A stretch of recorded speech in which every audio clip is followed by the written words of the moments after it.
অনুরাগের ছোঁয়া ধারাবাহিকের আগামী পর্বে আমরা দেখতে পাবো ইরার হাত থেকে সূর্যকে বাঁচাতে জেল থেকে পালিয়ে মিসকা হাজির হয়ে সন্ত্রাসী ইরার মুখোমুখি হলো। হ্যাঁ বন্ধুরা, আমরা এমনটাই দেখতে পাবো অনুরাগের ছোঁয়া ধারাবাহিকের আগামী পর্বগুলোতে। ইরা সূর্যকে বিপদে ফেলতে সূর্যের সামনে মিথ্যে নাটক করে সূর্যকে ফাঁসিয়ে সূর্যের ক্ষতি করতে একটা ফ্ল্যাট বাড়িতে নিয়ে যাওয়ার চক্রান্ত করে, আর সূর্য ইরার চালাকি বুঝতে না পেরে ইরার ফাঁদে পা দিয়ে ফ্ল্যাট বাড়িতে যেতে রাজি হয়ে যায়। অপরদিকে তবলা লাবণের অনুরোধে সূর্যের খোঁজ করতে করতে সেই গ্রামে সূর্যের কাছে পৌঁছে যায়, আর সেখানে ইরা যখন সূর্যের সাথে কথা বলছিল তখন তবলা দরজার আড়াল থেকে দেখতে পায়। ইরাকে দেখে চিনতে পারে তবলা। মনে মনে ভাবে, আরে এই মেয়েটা তো সন্ত্রাসী ক্রিমিনাল, পুলিশ তাকে হন্যে হয়ে খুঁজছে, এ তো ভীষণ ডেঞ্জারাস, এ ডাক্তারবাবুর কোনো ক্ষতি করে দেবে, এক্ষুনি দীপাকে সবটা জানাতে হবে। এই বলে তবলা দীপাকে ফোন করে সবটা জানায়। এরপর দীপাও তবলার কথা শুনে তবলার দেওয়া ঠিকানায় পৌঁছে যায় সূর্যের কাছে। অপরদিকে মিসকাও জেলের অনুষ্ঠানের দিন সুযোগ বুঝে পুলিশের চোখে ধুলো দিয়ে জেল থেকে বেরিয়ে যায়।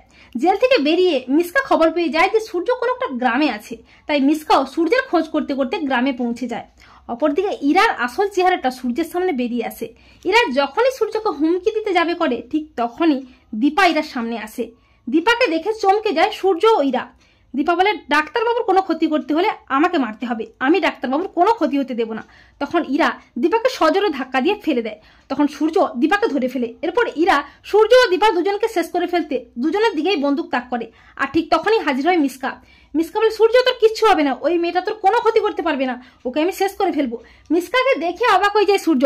সূর্য বলে, মিসকা তুই এখানে, তার মানে আমার সন্দেহটাই ঠিক, তুই ওকে পাঠিয়েছিস তাই না আমার ক্ষতি করতে। তখন মিসকা বলে, না না সূর্য, বিশ্বাস কর, আমি ওকে চিনিও না, কিন্তু ও তোকে মারতে চেয়েছিল, ওকে আমি শেষ করে ফেলবো। এই বলে মিসকা ইরার দিকে বন্দুক তাক করে। ইরা মিসকার এই ভয়ঙ্কর রূপ দেখে ভয় পেয়ে যায়, আর ঠিক তখনই মিসকাকে খুঁজতে খুঁজতে হাজির হয়ে যায় পুলিশ। পুলিশ বলে, মিসকা সেন, তুমি কি ভেবেছো জেল থেকে পালিয়ে তুমি পার পেয়ে যাবে? পুলিশের চোখে ধুলে দেওয়া এত সহজ? চলো এক্ষুনি থানায় চলো। তখন সূর্য বলে, অফিসার শুধু মিসকা নয়, এই মেয়েটা ইরা, ও একটা ক্রিমিনাল, ওকেও নিয়ে যান। এরপর তবলা বলে, হ্যাঁ অফিসার, ও একটা দাগি সন্ত্রাসী ক্রিমিনাল।